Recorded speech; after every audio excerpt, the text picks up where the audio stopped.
बनो राजयोगी, राजयोगी बनो राजयोगी। मेरे प्यारो बनो राजयोगी, राजयोगी बनो राजयोगी।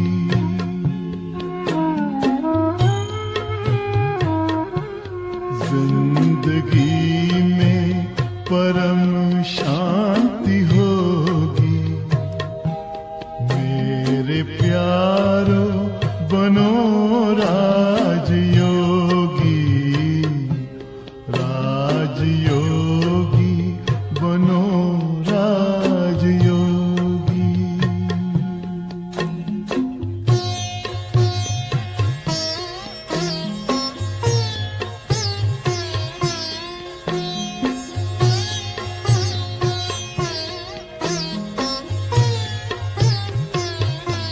मन का दर्पण दमकने लगेगा, आत्मचिंतन चमकने लगेगा।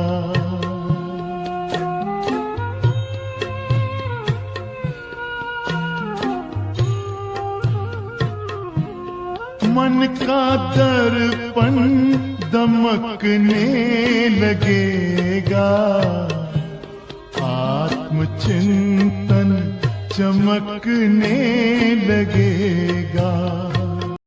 ओम शांति।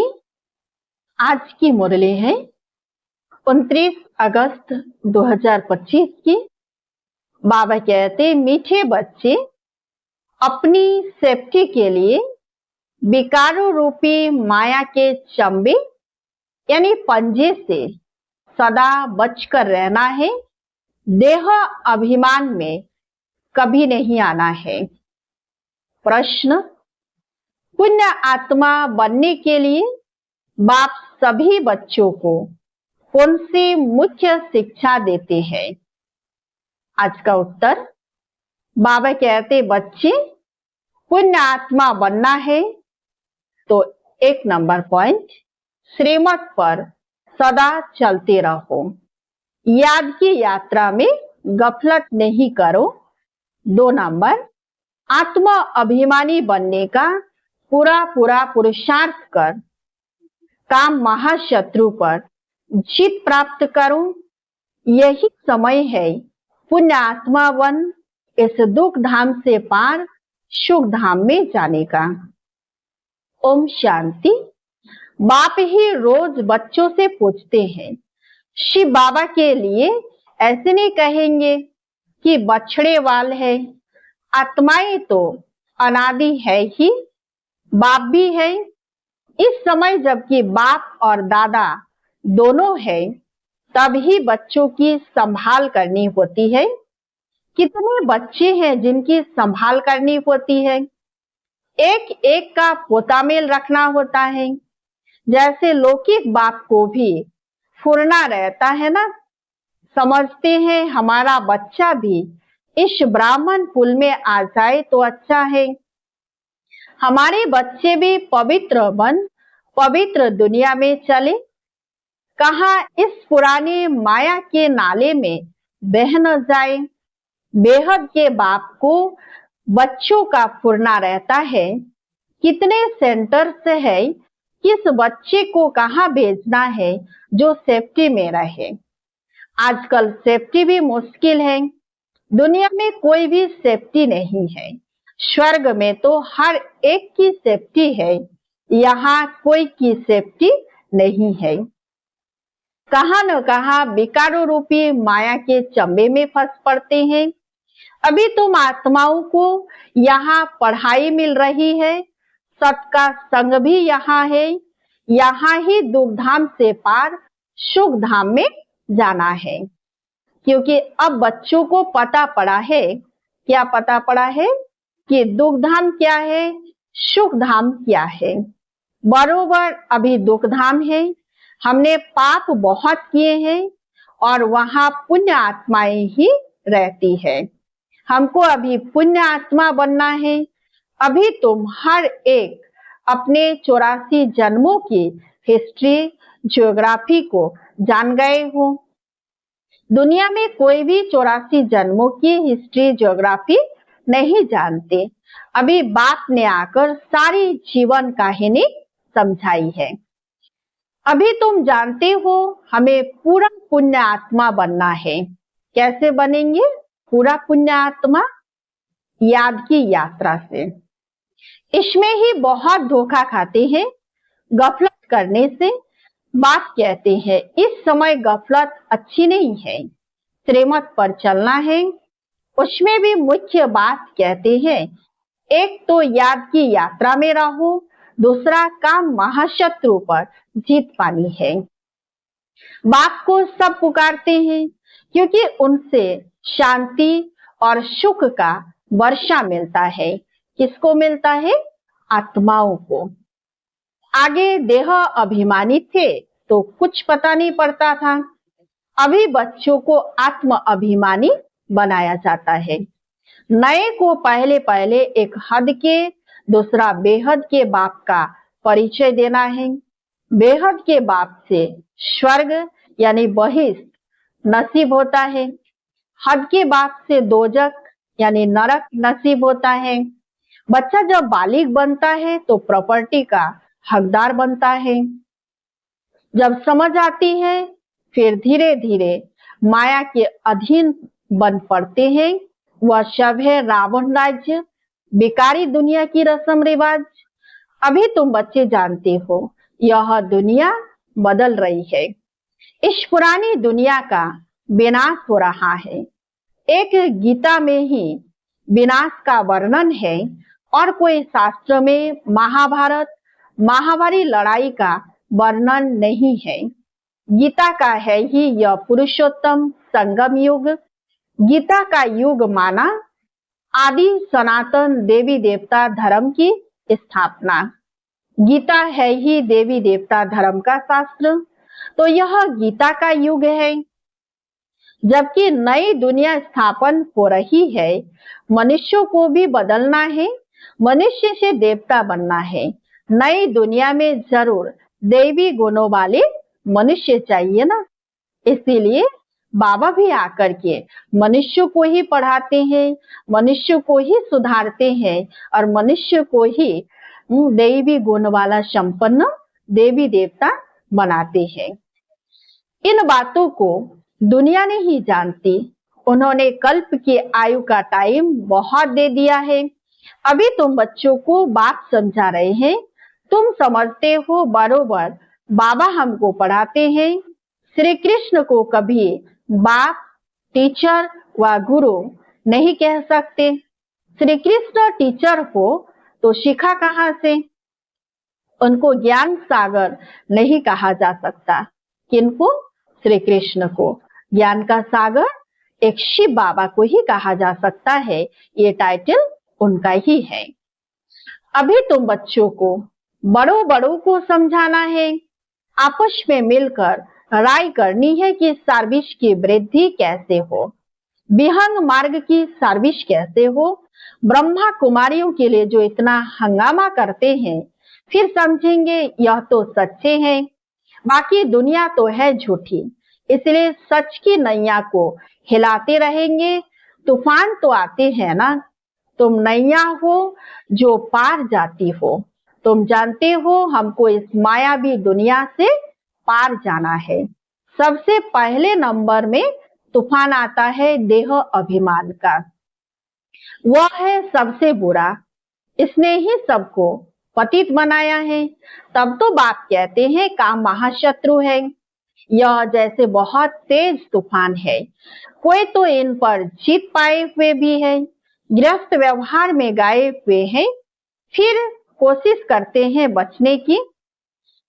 तो कुमार कुमारियों के लिए तो बहुत सहज है, इसलिए नाम भी गाया हुआ है कन्हैया। इतनी कन्याएं जरूर शिव बाबा की होगी। देहोधारी श्री कृष्ण की तो इतनी कन्याएं हो न सके। अभी तुम इस पढ़ाई से क्या बन रहे हो? पटरानी बन रहे हो, विश्व का मालिक बन रहे हो। इसमें पवित्रता भी मुख्य चाहिए।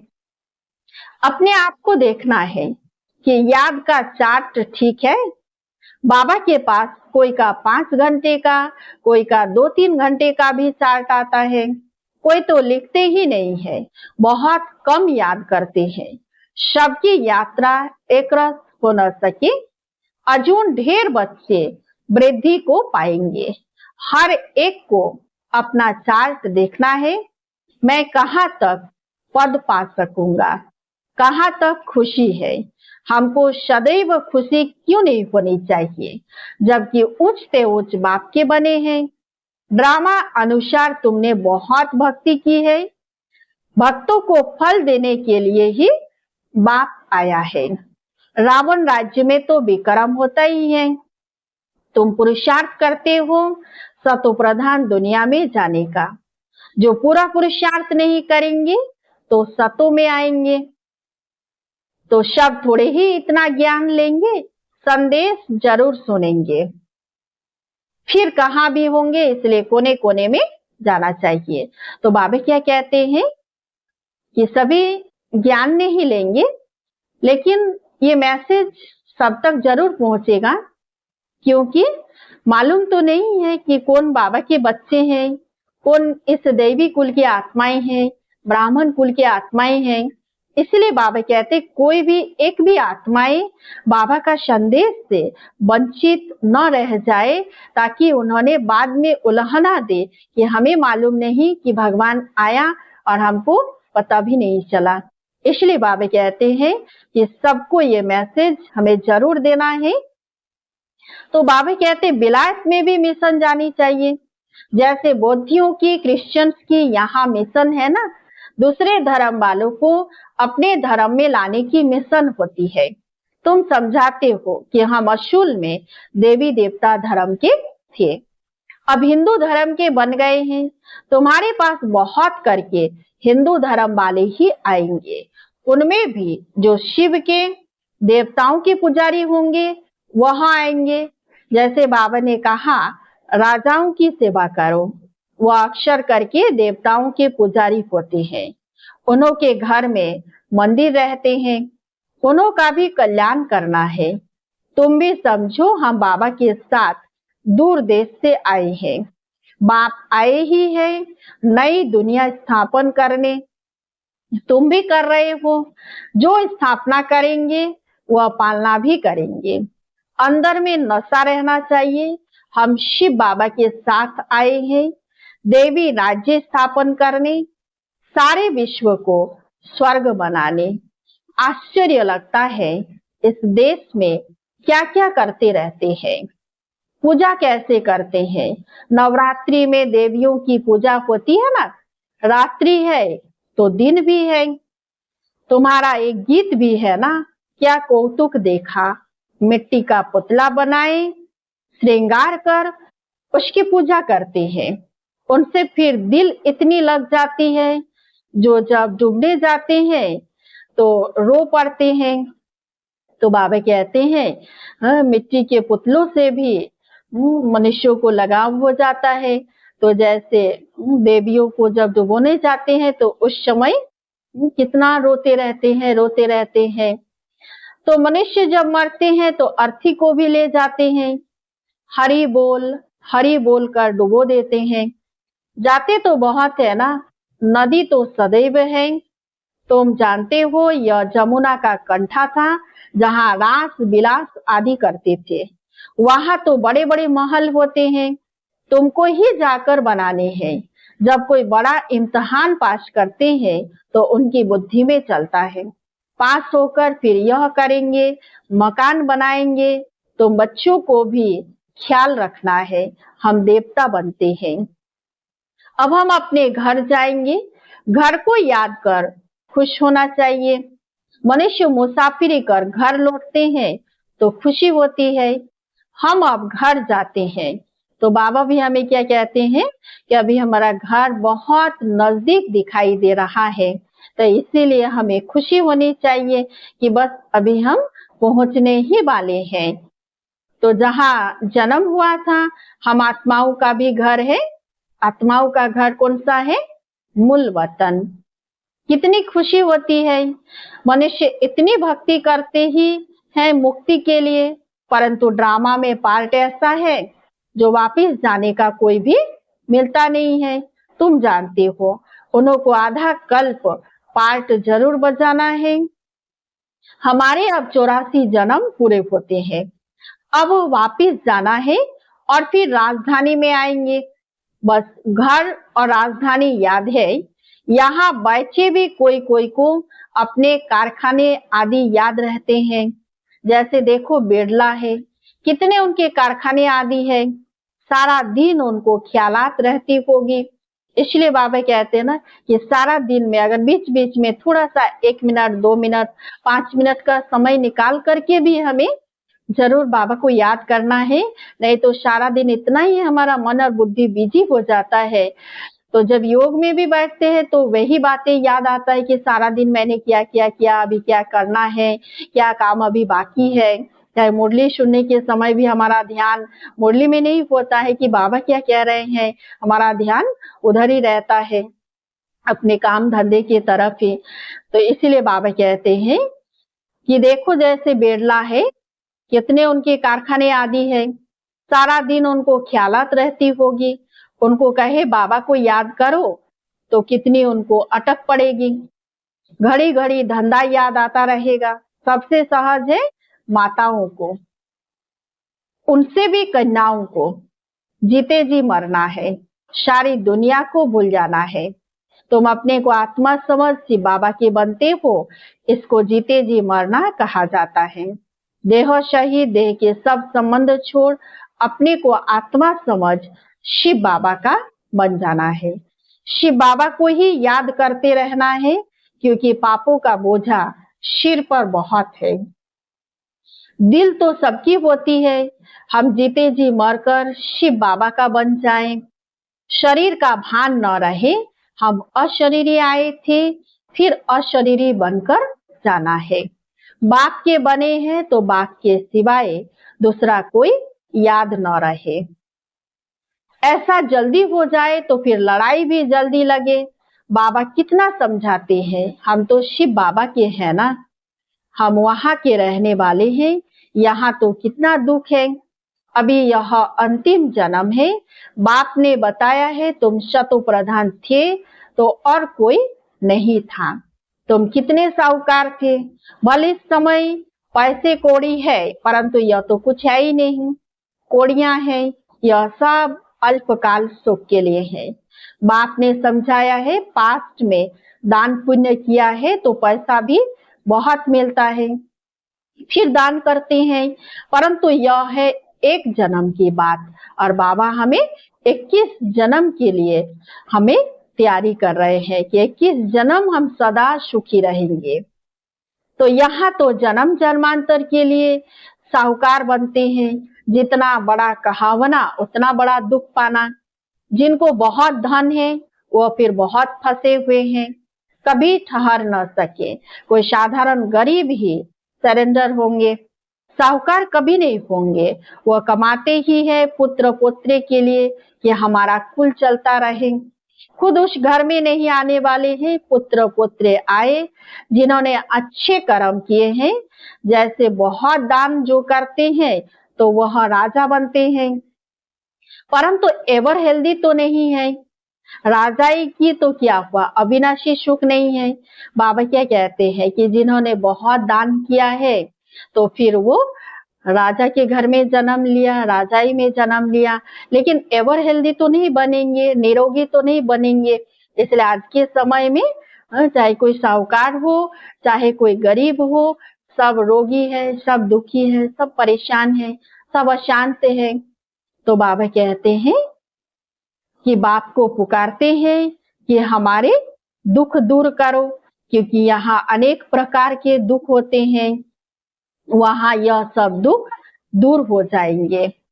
तो बाबा कहते हैं कि सिर्फ बाप को याद करते रहो, सिवाय एक बाप के और कोई से वर्षा नहीं मिलता।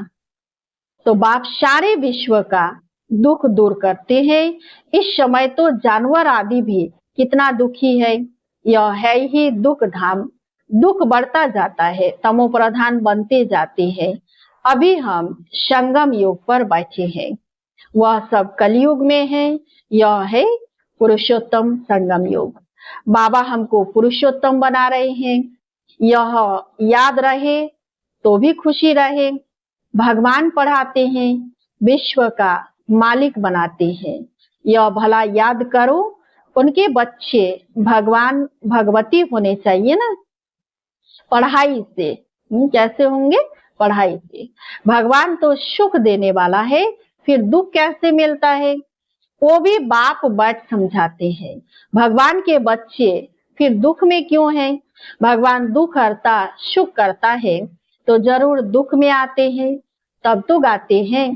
तुम जानते हो बाप हमको राजयोग सिखा रहे हैं, हम पुरुषार्थ कर रहे हैं, इसमें संशय थोड़े ही हो सकता है। हम भी के राजयोग सीख रहे हैं, झूठ थोड़े ही बोलेंगे। कोई कोई संशय आए तो समझाना चाहिए। यह तो पढ़ाई है, विनाश सामने खड़ा है। हम है संगम युगी ब्राह्मण चोटी। प्रजापिता ब्रह्मा है तो जरूर ब्राह्मण भी होने चाहिए। तुमको भी समझाया है, तब तो निश्चय किया है। बाकी मुख्य बात है याद की यात्रा, इसमें ही विघ्न पड़ते हैं। अपना चार्ट देखते रहो, कहाँ तक बाबा को याद करते हैं, कहाँ तक खुशी का पारा चढ़ता है।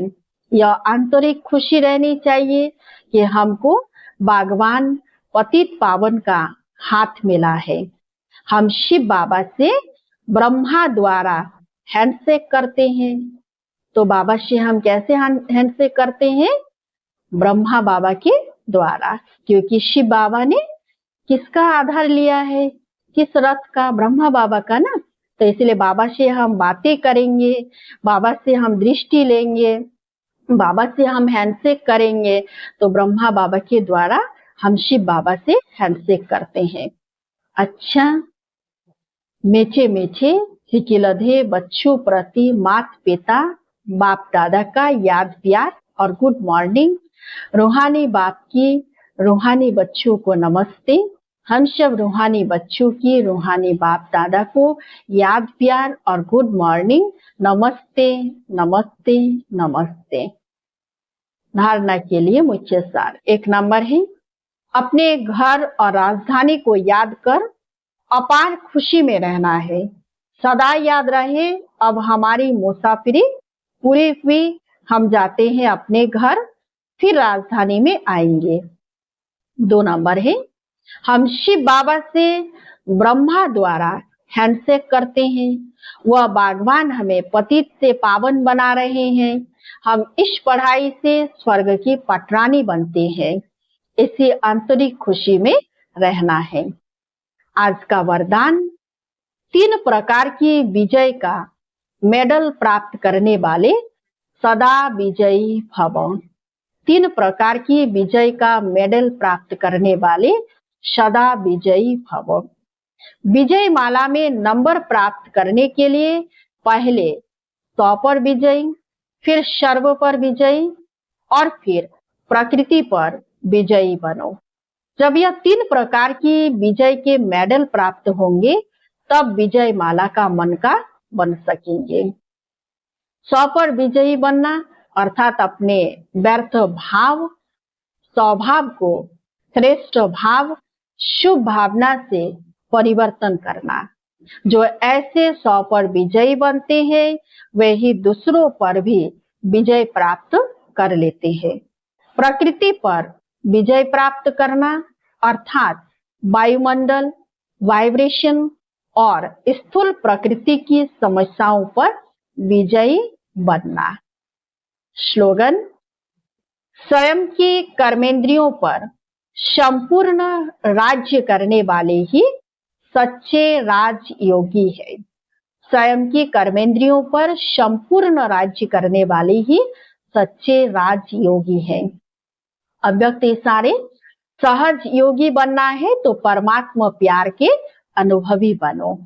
आप बच्चों को ज्ञान के साथ साथ सच्चा रूहानी प्यार मिला है, उस रूहानी प्यार ने ही प्रभु का बनाया है।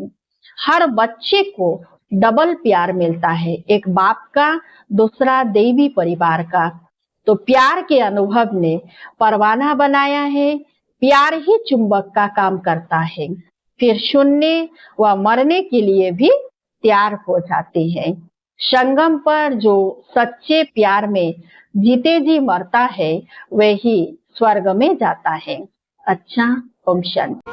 योग पथ पर जरा चल के देखो, सारा जीवन महकने लगेगा। सारी काया हो, सारी काया बनेगी निरोगी। मेरे प्यार बनो राजयोगी, राजयोगी बनो राजयोगी। योग मानव को संयम सिखाता, संतुलन आचरण में लाता। आत्मा और परमात्मा का ये मिलन हर घड़ी है कराता। योग महिमा हो, योग महिमा कभी कम न होगी। मेरे प्यार बनो राजयोगी, जिंदगी में परम शांति होगी। मेरे प्यारो